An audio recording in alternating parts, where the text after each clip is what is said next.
Hello, a very warm welcome from my side. My name is Kostas Chinarakis. As Communication Officer of DGE-ROLLOUT, it's my honor to guide you through this event. DGE-ROLLOUT is an Interreg project of the European Union. Our vision is to foster deep geothermal energy as a climate-friendly heat resource in Northwest Europe, and by this nurture the region's economics and the well-being of the citizens. To achieve this, we do not only want to generate expertise, but also make it available and provide information for stakeholders and investors all over Northwest Europe. Therefore, I'm very pleased that so many of you joined our webinar today, and I'm sure you will take some useful insights home. Today's speaker is Somil Miglani from the Flemish Institute for Technological Research, VITO in Belgium. He holds a doctorate in algorithmic modeling of district heating networks and building energy systems from the ETH Zurich. He is passionate about innovative technologies and about making an active contribution to the energy transition.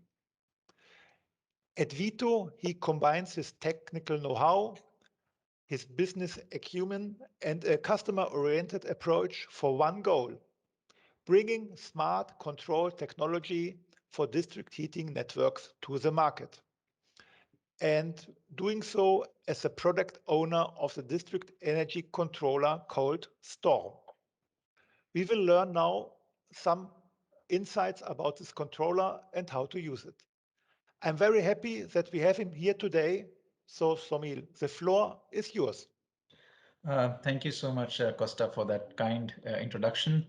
Um, I will be talking about demand side management and energy cascading as two different options for making heat networks efficient.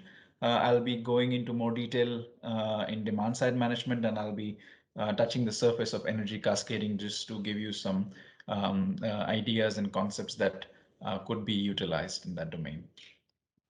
I have structured my presentation in a way that I'll go into the question, why is demand side management important and even needed for district heating networks first. Then I'll move on to how can we do this. And of course, one of the ways that I'm connected to is the Storm District Energy Controller. It's a technology that we have built, so I will be explaining the details of that. Thirdly, I will talk about a simulation based case study, which we carried out as part of the DGE rollout project on one of the networks here in Belgium, where I work, called Balmat DH network. And then finally, I'll touch upon the energy cascading concept, which we also explored for the same network. And finally, I'll conclude with some key takeaway messages from the entire presentation. So the first topic is, why is demand side management so important or necessary for district heating networks?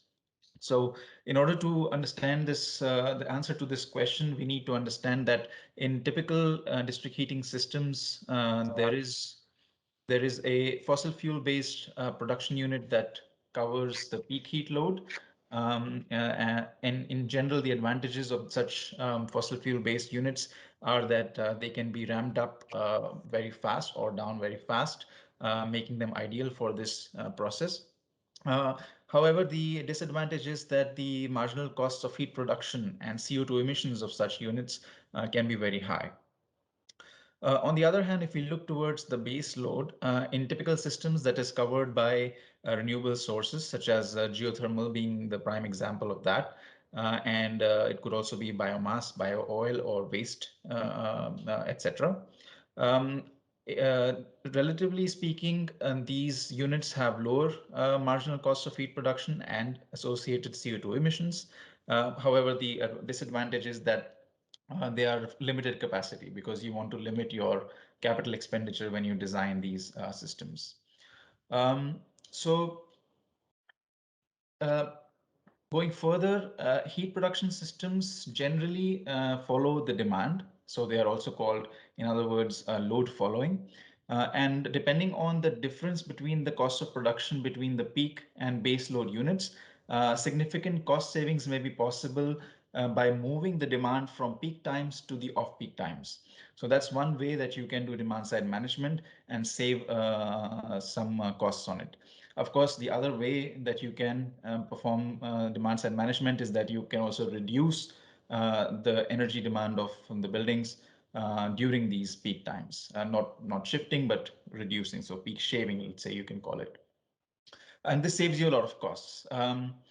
Now, uh, in general, in district heating systems, the demand is highly distributed in nature. So, especially in residential networks, each house, each building will have its own demand. Perhaps there are certain district heating networks where there are clusters of high demand, which may be industrial nature, or some buildings such as hospitals and schools. But if you speak largely for most district heating networks, the heat demand is quite distributed over the geography in which it's installed. And this makes it very hard to control the demand. So essentially, you have to control each and every point that is consuming energy in the network.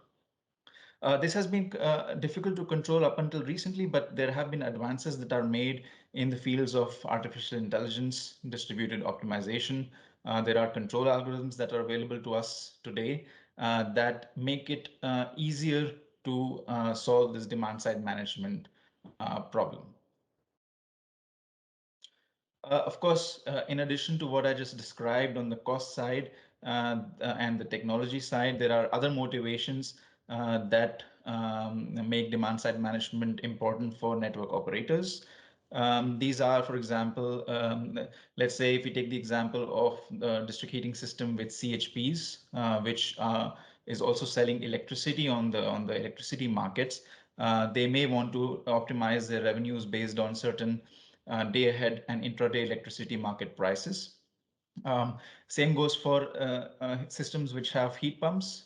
They may be buying electricity from the market to produce the heat, and they may also want to revenue optimize their revenues from the electricity markets.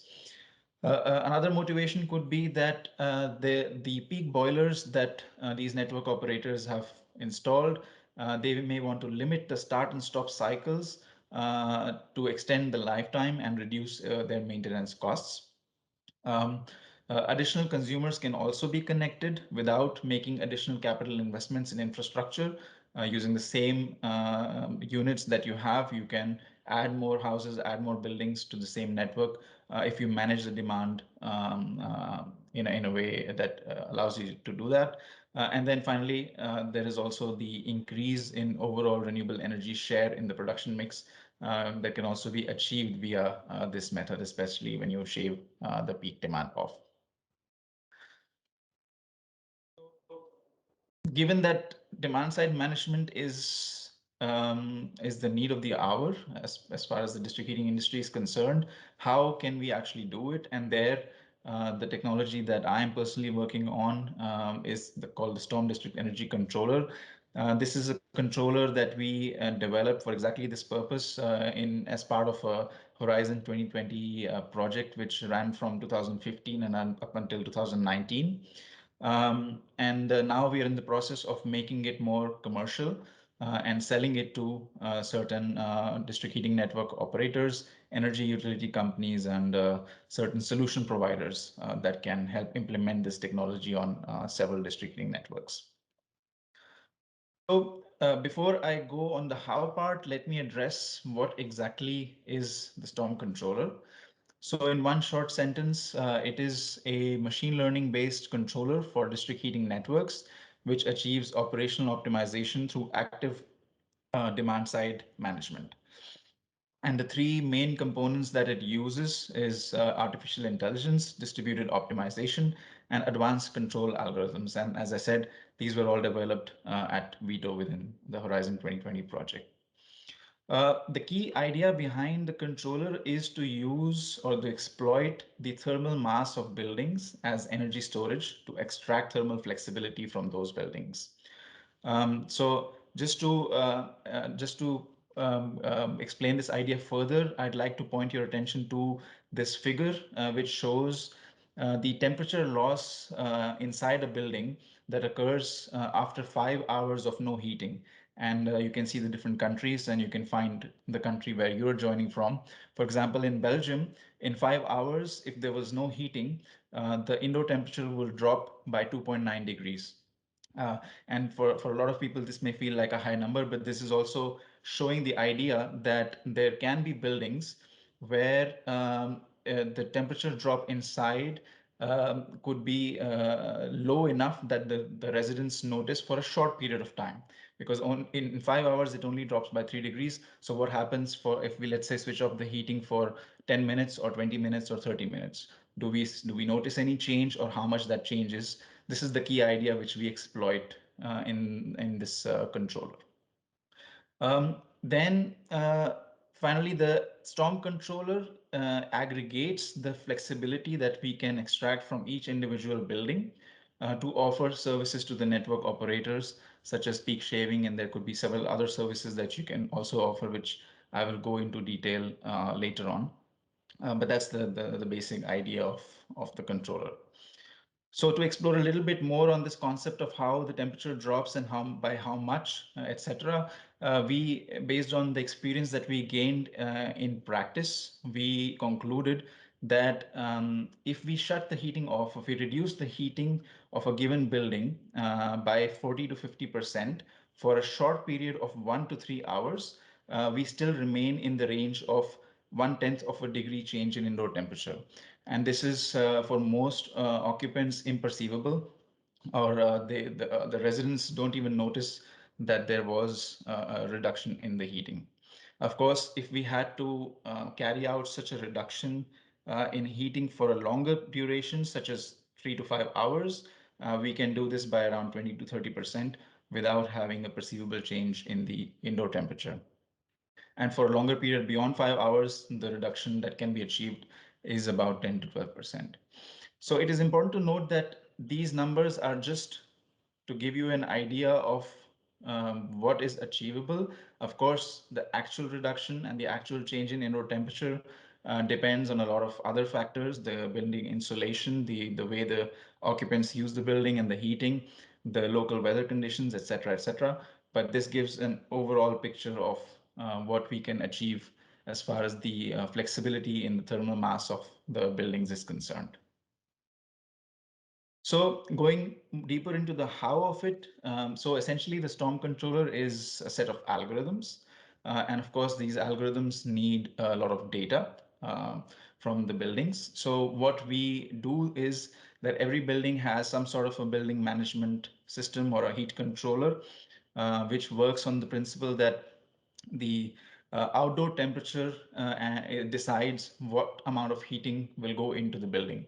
So if it gets colder, the heating is increased. If it gets warmer, the heating is decreased. And this is an automated way of controlling in a majority of buildings.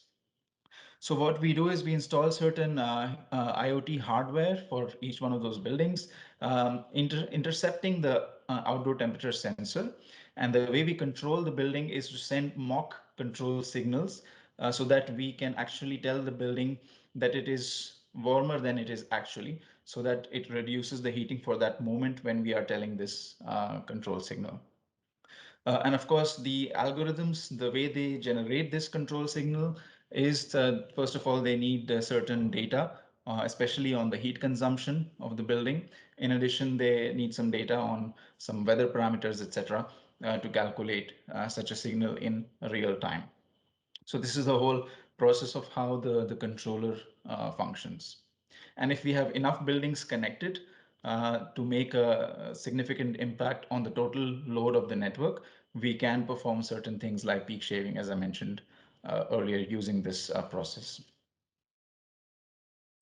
So if I go a little bit more into the detail of how the algorithm generates these control signals, the first step that you might imagine is that in order to, for example, shave the peaks off using demand side management, you need to be able to predict those peaks. So heat load forecasting is one of the primary, the first steps of the entire process.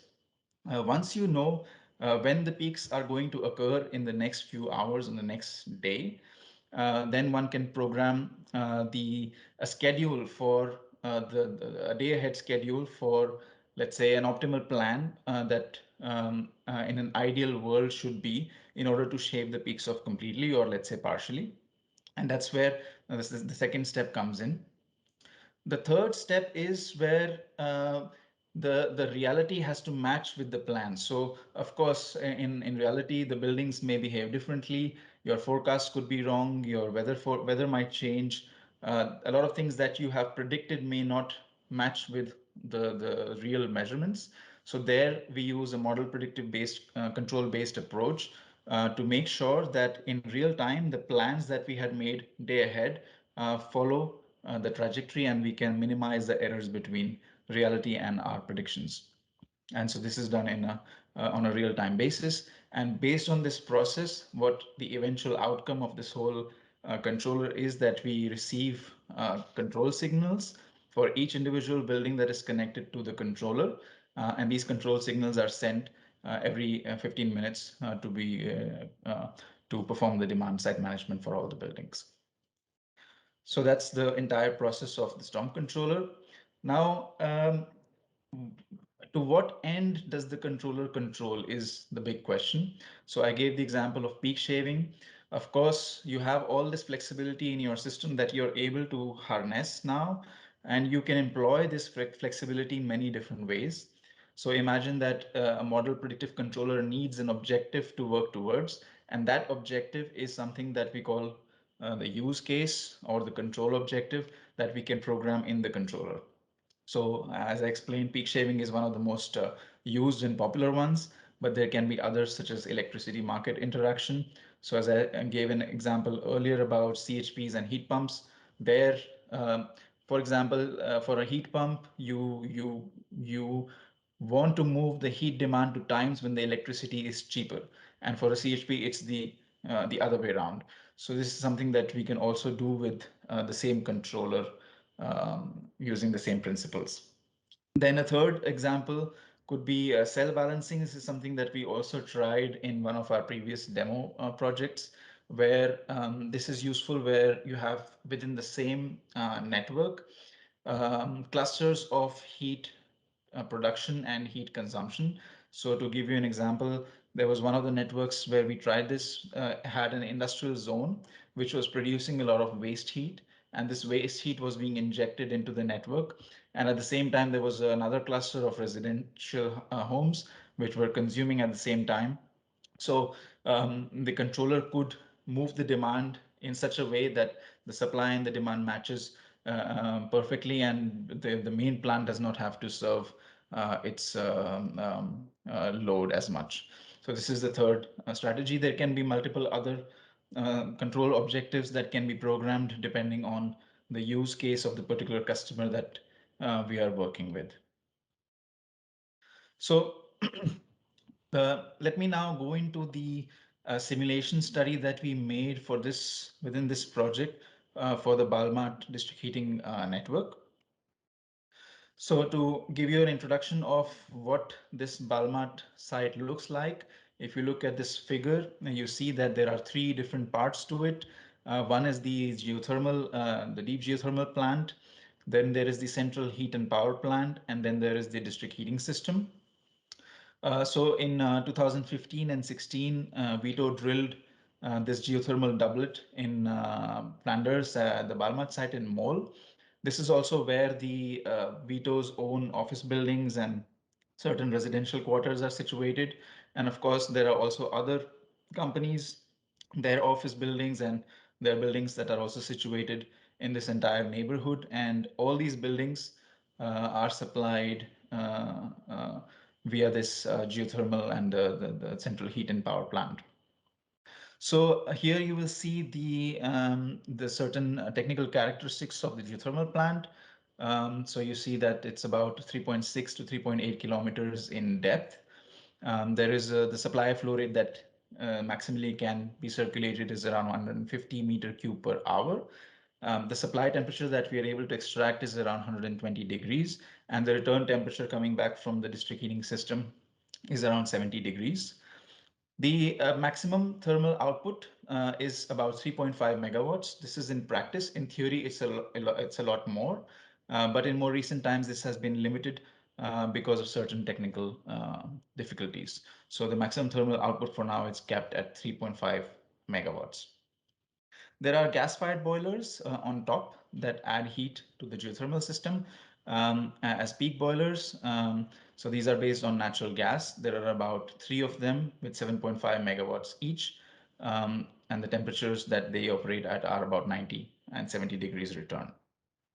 In the figure, you also see a CHP and an ORC. These are additions that will be made in the future. I think the CHP is actually a deletion, so they have decommissioned it, and the ORC is an addition that will be made in the future. So this picture is it's not representative of the current state of the system. So that's the production side of the Balmat district heating network. On the demand side, there are all kinds of buildings that are connected. As I said, that there are many office buildings, there are laboratories, there are technical buildings and warehouses, auditoriums, residential buildings, sports center, you name it. So everything is there. In total, there are 42 buildings covering about 20 gigawatt hour heat consumption annually. And this is the map of the whole. So the buildings that are highlighted on the map you see are the main buildings that VITO has in the entire neighborhood. So for the simulation, we assumed that we will connect the five largest buildings to the storm controller that cover about 50% of the total consumption for cost efficiency. So of course, connecting every building requires IoT hardware, installation costs, etc. So it is better if we connect a large amount of load with a low number of buildings. So if we can do that, we will save a lot on costs, and we will be able to have a bigger impact and get more flexibility out of the system for that limited cost. So this is an essential principle that we follow when installing the storm controller. So from the data we got from all the buildings that are connected, we found that these five buildings, the SCH, A&E, etc., are covering about 50% of the demand, which is about 10 gigawatt hours annually. And so we assume that these will be connected to the controller. And in order to assess this potential of demand side management via the storm controller, we made a simulation of the controller. So the simulation makes certain simplifying assumptions. So it is not as the controller would operate in real time, but close enough, let's say. And the control objective that we were investigating was peak shaving. So I'll take a little moment to describe a concept called energy signature, which is a very essential concept that is used in the controller for its calculations. So the energy signature is basically the change in energy consumption per unit degree change in the outdoor temperature. And it is calculated as the slope of the linear regression between energy consumption on one hand and the outdoor temperature on the other. And the energy signature is used as a measure for how much thermal flexibility a given building has. So here in this figure, you see two examples, the building E&E and the building MAT. We only had monthly values, monthly consumption values for these buildings. So you see the data points are scarce, which has an impact on the accuracy of these linear regressions. But this is something that we take it at a grain of salt. So the results have to be interpreted in this light. For the MAT building, you see that the regression is much better, but the core principle is highlighted here that some buildings will have a higher energy signature, so a higher slope, and the others will have a low, signifying the varying degrees of thermal flexibility that each building has. And this is one of the core concepts that we used in the simulation. So moving to the key results of this simulation. So I'm showing here the results for only the month of January. So we made the simulation for the 6 heating months only, and January is displayed here.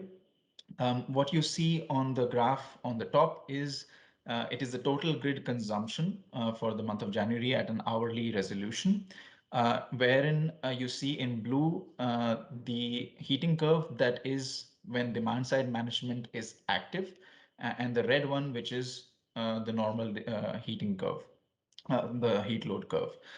Um, so you also see that there is a gray band, and that signifies the base load. So anything above 3.5 megawatts is something that is served by the natural gas boilers, but anything below that is served by the geothermal plant. So in January, you see that there are barely any hours where the geothermal plant is serving the entire load. So the gas boilers always have to be, or mostly have to be switched on. And also, you also see that the controller is reducing a lot of peaks. However, it is only able to shave the peaks entirely in certain fewer instances. For example, here at the hour 300, at here at the hour around 550, and some hours here later on. Now, of course, the reason behind not shaving the peak completely is that we also have to ensure that the indoor comfort is maintained, that the indoor temperature is not dropped below a certain level. So the boundaries of the controller are limited for that purpose. So of course, in case more buildings were connected, more peaks would have been shaved, but this is the result for these five buildings. The figure below shows the temperature offsets that we calculate for each building. So as I said, that we mock the outdoor temperature value that is given to the heat controller for each one of those buildings, and that's our primary control signal.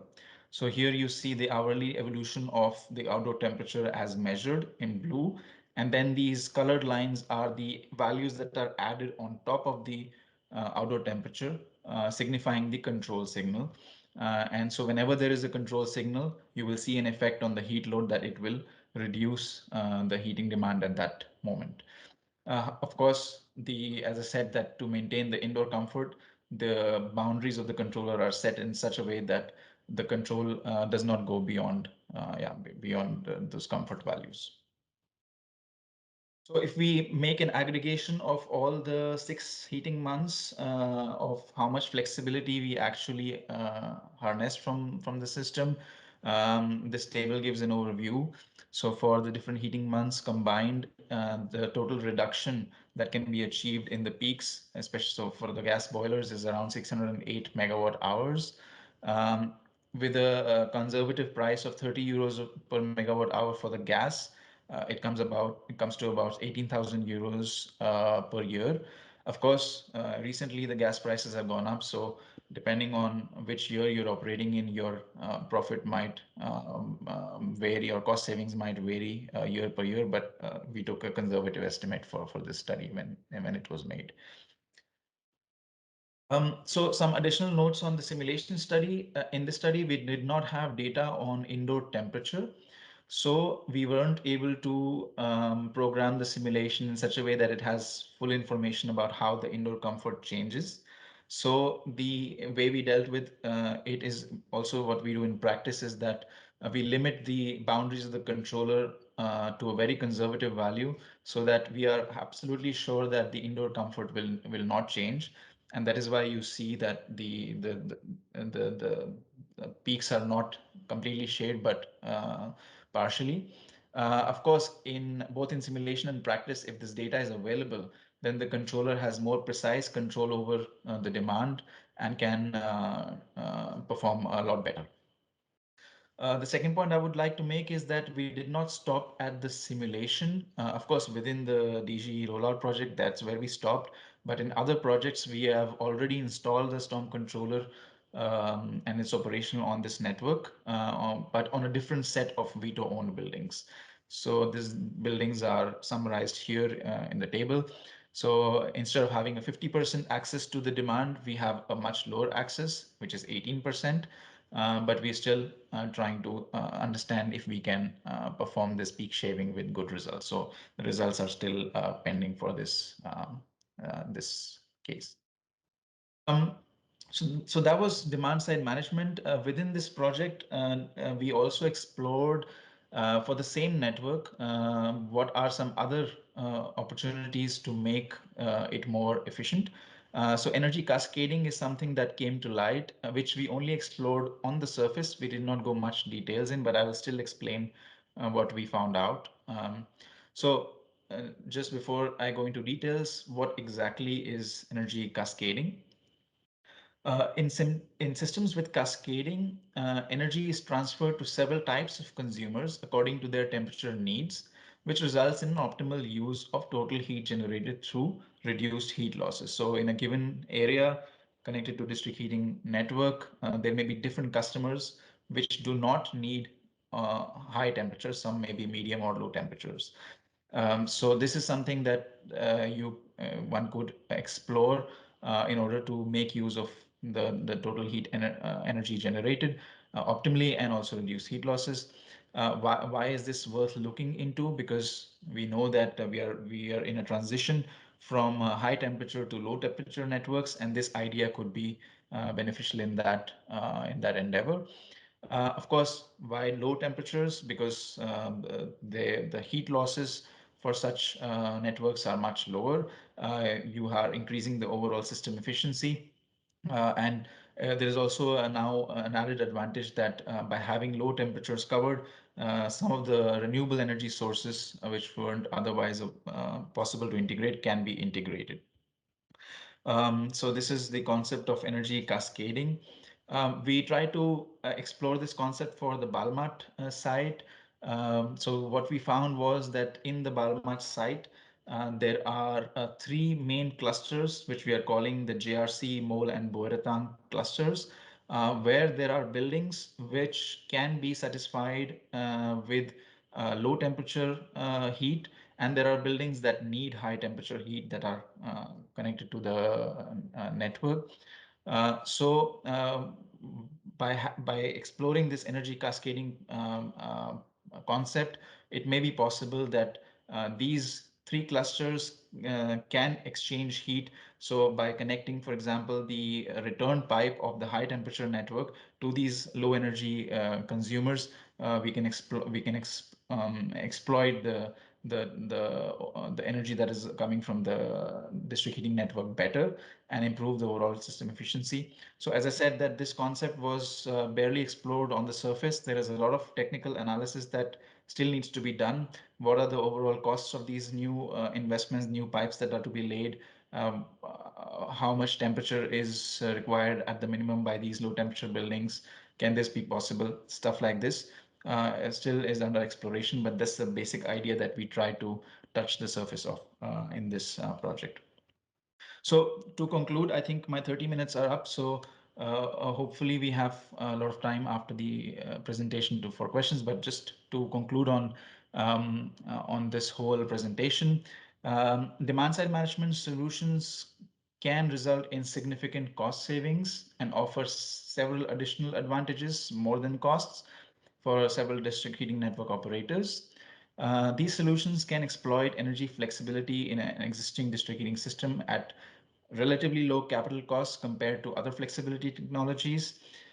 So essentially, it's just a software that you're operating and certain hardware installed in buildings, so costs remain really low, and that's a major advantage. Since it's using artificial intelligence and control algorithms combined with IoT and cloud computing, it can be done in a scalable way. So this can be scaled to multiple networks or one huge network easily. Then the particular case of the Balmat DH network, there we estimate on a conservative basis the potential savings of about 610 megawatt hours annually, which translates to another conservative estimate of 18,000 euros in monetary savings annually.